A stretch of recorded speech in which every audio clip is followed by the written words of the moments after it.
السلام عليكم ومرحبا بكم في فيديو جديد. نتمنى تكونوا كامل بخير وانتم تشاهدوا في هذا الفيديو تاع اليوم.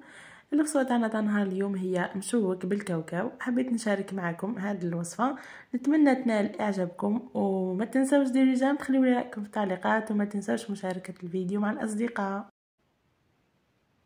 نبداو هنا مع بعضنا. عندي هنا 125 غرام تاع زبده تكون طريه، عندي زوج صفار بيض، عندي خميره كيميائيه لافاني، كاوكاو، عندي سكر والفارينه باه نلمو بها العجينه.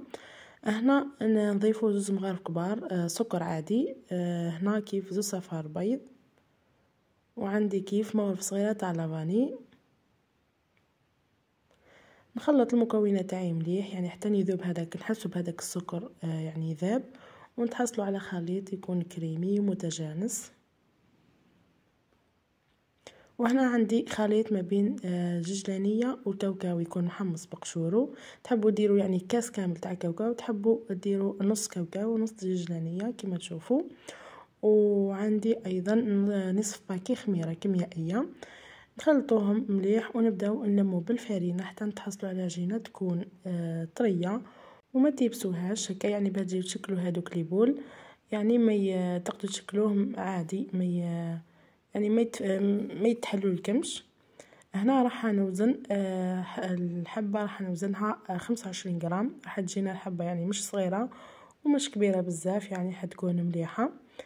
زيد فيه الخميره راح يطلع شويه.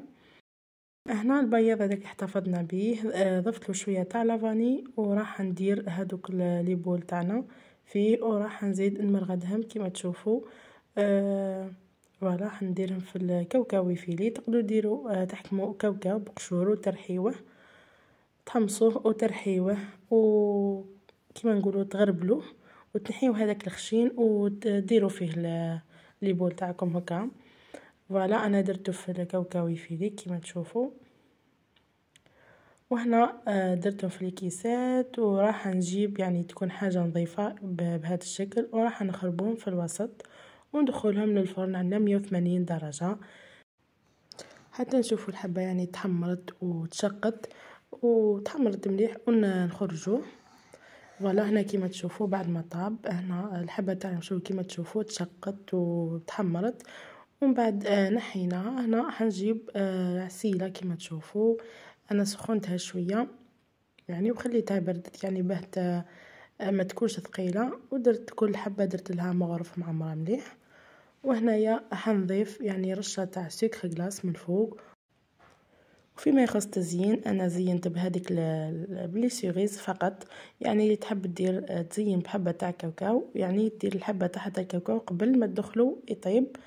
وهذه هي الوصفه تاعنا نهار اليوم، نتمنى تكون نالت اعجابكم، وما تنساوش ديروا جيم، تخليوا لي رايكم في التعليقات، وما تنساوش مشاركه الفيديو مع الاصدقاء، واللي مازال مشتركش بالقناه نتمنى يشترك بالقناه فضلا وليس امرا.